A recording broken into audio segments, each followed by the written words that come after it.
جو لوگ اللہ پر ایمان لائیں کہیں کہ ہمارا رب اللہ ہے، پھر اس پر جم جائیں، ان پر فرشتوں کا نزول ہوتا ہے، نہ کوئی غم کرو نہ خوف، خوشیاں مناؤ جنت کی جس کا تم سے وعدہ کیا گیا تھا۔ اللہ کی ربوبیت پر اطمینان جب انسان کو ہو جاتا، میرا رب اللہ ہے، ربی اللہ، انسان کے لیے نہ کوئی کھٹکا، نہ کوئی خطرہ، نہ کوئی خوف، نہ کوئی حزن۔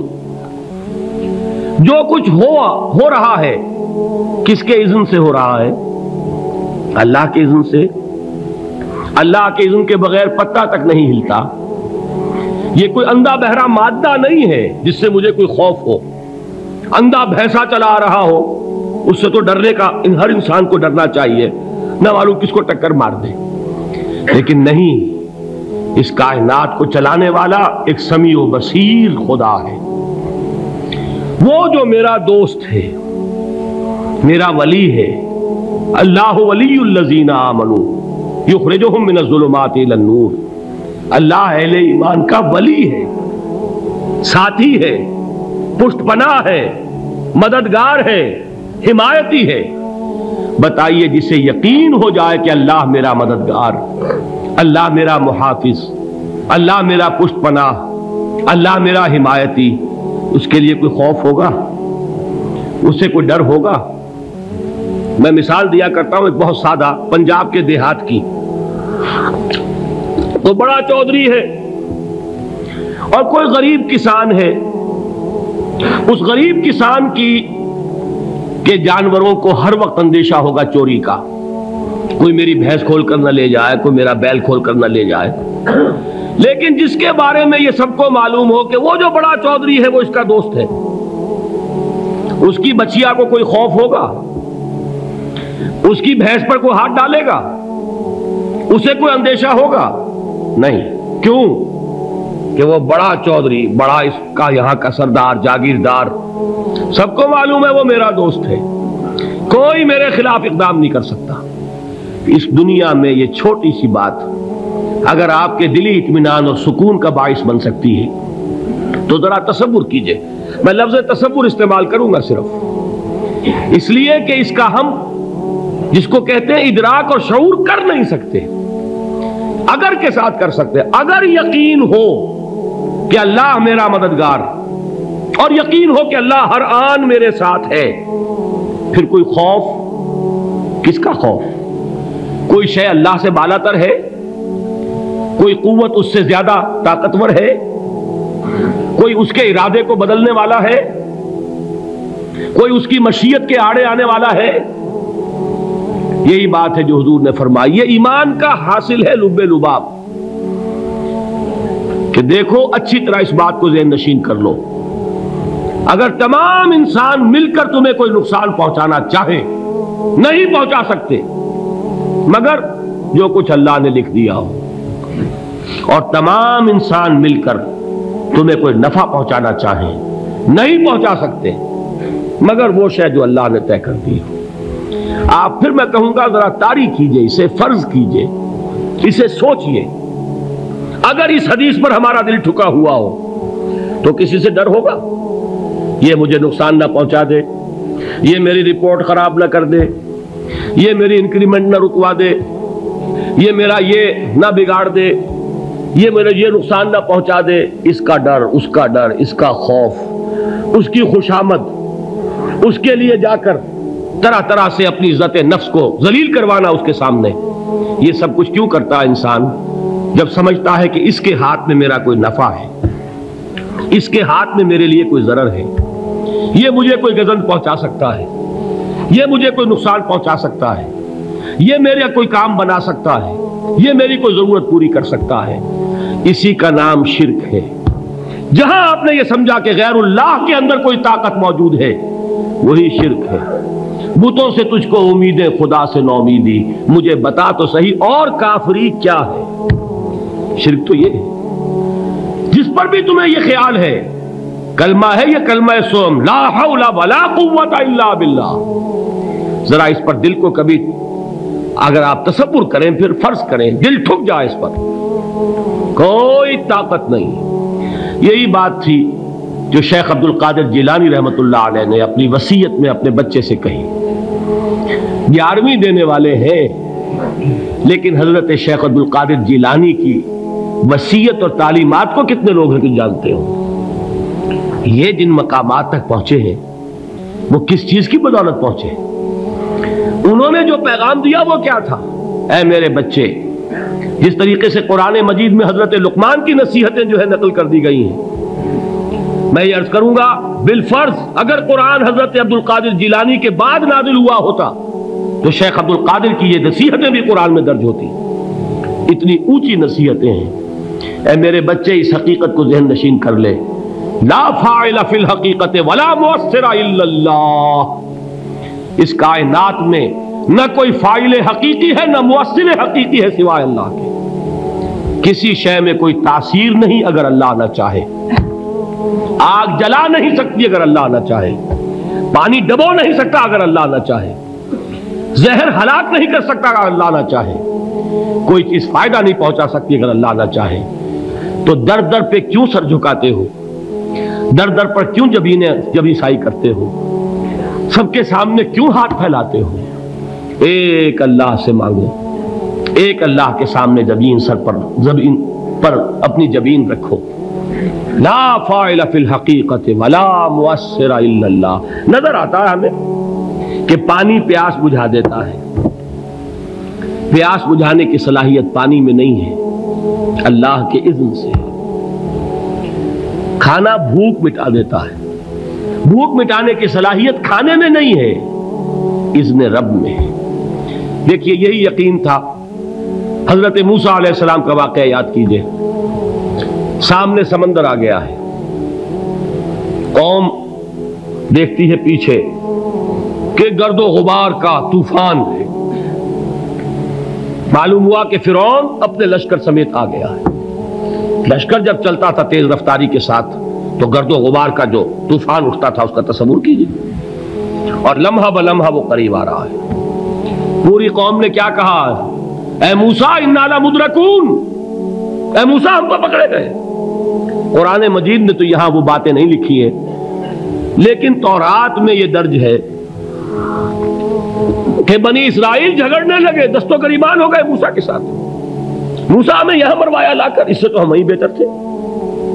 وہاں کھانے کو ملتا تھا، زندگی تو تھی، بیگار ہم کر رہے تھے، موت تو نہیں تھی. اب جو کچھ ہوگا اس کا تصور کرو، جس طریقے سے ہمارے ٹکڑے اڑائے جائیں گے. تو لڑ رہے ہیں حضرت موسیٰ علیہ السلام سے.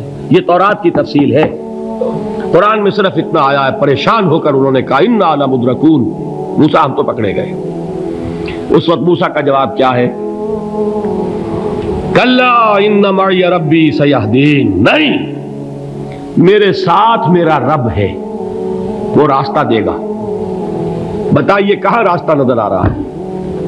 یہ ہے ایمان بالغیب. راستہ نظر نہ آئے تب اللہ پر یقین ایمان ہے.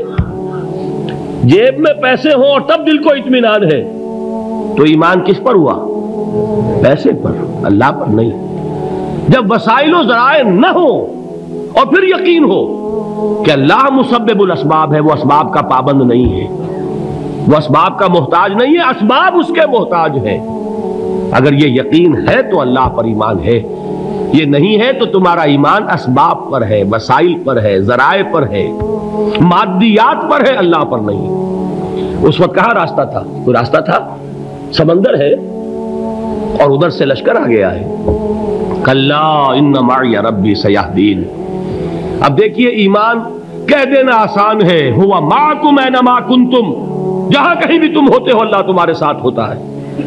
لیکن اس کا یقین قائم ہو جائے تو زمین و آسمان کا فرق واقع ہو جائے.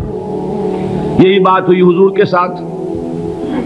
غار ہے، چھپے ہوئے ہیں محمد الرسول اللہ اور آپ کے وہ یار غار ابو بکر صدیق رضی اللہ تعالی عنہ.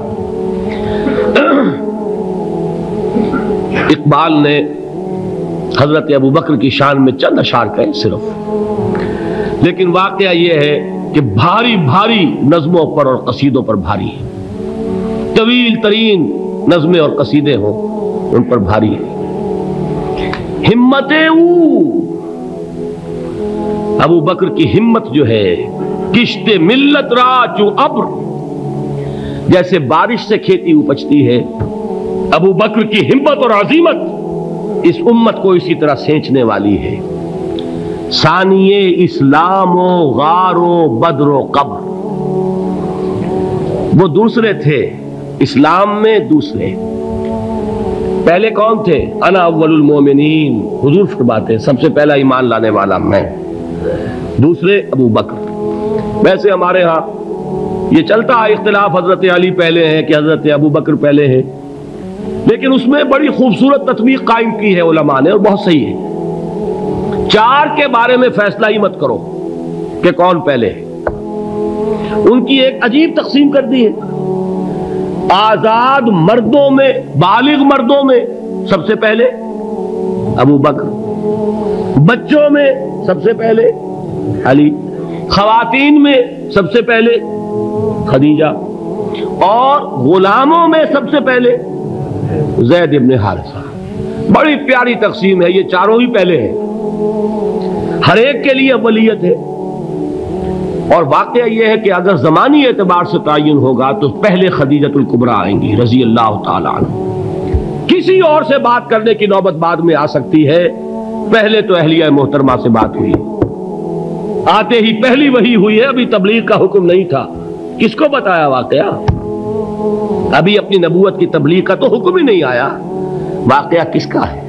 وہ خدیجہ کا ہے۔ جب کہا ہے کہ خشیت علی نفسی، مجھے اپنی جان کا اندیشہ ہے، تو کیا جواب دیا خدیجہ نے رضی اللہ تعالی عنہا؟ وہ صدیقۃ الکبریٰ ہے، صدیقات جو ہے خواتین ان میں چوٹی پر خدیجۃ الکبریٰ ہے رضی اللہ تعالی عنہا، اور صدیق جو مرد ہیں ان میں صدیق اکبر ہے ابو بکر صدیق رضی اللہ تعالی عنہ، لیکن صدیقات میں چوٹی پر۔ جب حضور نے فرمایا خشیت علی نفسی، کیا فرمایا؟ کیا عرض کیا؟ کیسے تسلی دی؟ نہیں، اللہ آپ کو ضائع نہیں کرے گا، آپ غریبوں کے ہمدرد ہیں، آپ مساکین کے تکالیف رفع کرنے والے ہیں، آپ بیواؤں کی سرپرستی کرتے ہیں، آپ مسافروں کی خدمت کرتے ہیں، اللہ آپ کو ضائع نہیں کرے گا۔ یہ یقین ہے اس خاتون کے اندر۔ خیر وہ ایک علیحدہ بات ہو جائے گی۔ میرے دل پر حضرت خدیجہ رضی اللہ تعالیٰ عنہ کی شخصیت کا بڑا گہرا نقش ہے، جو وہ کوئی اور ہی وقت اور موقع ہوا تو بیان ہوگا۔ بہرحال اقبال نے ایک مصرے میں جو چار اولیتیں جمع کر دی ہیں، ہمتیں او کشت امت را چو ابر، ثانی اسلام و غار و بدر و قبر۔ اسلام میں حضور کے بعد پہلے کون؟ ابو بکر۔ غار میں حضور کے ساتھ کون؟ ابو بکر۔ بدر کی رات اللہ کا رسول سربسجود، وہ جھاڑ، وہ گھاس پھوس کی جو جھوپڑی بنائی گئی تھی، اور وہاں تلوار ننگی لے کر پہرا دینے والا کون؟ ابو بکر۔ اور اس حجرہ عائشہ میں محمد کے بعد سب سے پہلے دفن ہونے والا کون؟ ابو بکر رضی اللہ تعالی عنہ وصلی اللہ علیہ وسلم۔ وہ جو معاملہ میں سنا رہا تھا غار ثور کا، حضرت ابو بکر بھی حضور کے خیال سے لرز گئے ہیں۔ آپ کو یاد ہوگا کہ جا کر پہلے تمام جتنے سوراخ تھے انہیں بند کیا ہے، ایک سوراخ رہ گیا تھا جس کو بند کرنے کے لیے کوئی کپڑا نہیں تھا، وہاں اپنی ایڑی رکھی ہے، تب کہا ہے حضور سے تشریف لائیے، اور اپنے زانو پر حضور کو لٹایا ہے، اور وہاں کسی موذی جانور نے کاٹا ہے، حضور کی آنکھ لگ گئی تھی، اس وقت اس بل کے اندر جو بھی بچھو ہے کیا ہے واللہ عالم، اس نے کاٹا ہے، اس کی تکلیف کی وجہ سے ابو بکر کی آنکھوں سے آنسو ٹپک گئے، حضور کے چہرے مبارک پر پڑے ہیں، تو حضور جاگے ہیں، معاملہ کیا ہے؟ ایڑی نہیں ہٹائی وہاں سے، مبادا وہ جانور وہاں سے نکل کر محمد الرسول اللہ کو کوئی گزن پہنچا دے، ابو بکر کی ایڑی ہے، جس طرح چاہے کھا لے، ختم کر دے، جان نکل جائے تب کوئی آنچ آئے، محمد پر تو آئے، لیکن جیتے جی نہیں۔ وہ ہے ابو بکر حضور کے خیال سے۔ اس وقت حضور نے پھر اپنا لعاب دہن لگایا ہے، اور اس سے پھر آپ کی تکلیف ختم ہوئی۔ جیسے خیبر میں حضرت علی کی آنکھ دکھ رہی تھی، اس کو جو شفا حاصل ہوئی ہے وہ بھی حضور کے لعاب دہن سے ہوئی۔ تو بہرحال اس وقت انہوں نے کہا ہے کہ اے نبی یا رسول اللہ، اگر اس وقت ان میں سے کسی نے غیر ارادی طور پر بھی اپنے قدموں کی طرف جھانک لیا تو پکڑے جائیں گے۔ کیا جواب تھا اللہ کے رسول کا؟ لا تحزن ان اللہ معنا، اللہ ہمارے ساتھ ہے، کیوں گھبراتے ہو ابو بکر؟ یہ ہے ایمان باللہ، میرا مالک اللہ، میرا رازق اللہ، میرا محافظ اللہ، میرا مددگار اللہ، میرا پشت پناہ اللہ، میرا دوست اللہ۔ یہ دوستی ہے اللہ کی جو لب لباب ہے، حاصل ہے ایمان کا، اسی کا نام ولایت ہے۔ اولیاء اللہ کے سروں پر سینگ نہیں ہوتے، جس کے دل میں ایمان راسخ ہو چکا ہو وہی اللہ کا ولی ہے، جسے اللہ پر یقین ہو چکا ہے وہی اللہ کا ولی ہے، جسے یقین ہے اللہ میرے ساتھ ہے، میرا مددگار، میرا پشت پناہ، میرا ساتھی، میرا دوست، میرا محبوب، میرا محب۔ اللہ اہل ایمان سے محبت کرتا ہے۔ واللہ یحب الصادقین، ان اللہ یحب الذین یقاتلون فی سبیلہ صفا کانہم بنیان مرصوص۔ اللہ محبت کرنے والا، اہل ایمان محبوب، اور اہل ایمان محبت کرنے والے اللہ محبوب۔ والذین آمنوا اشد حبا للہ۔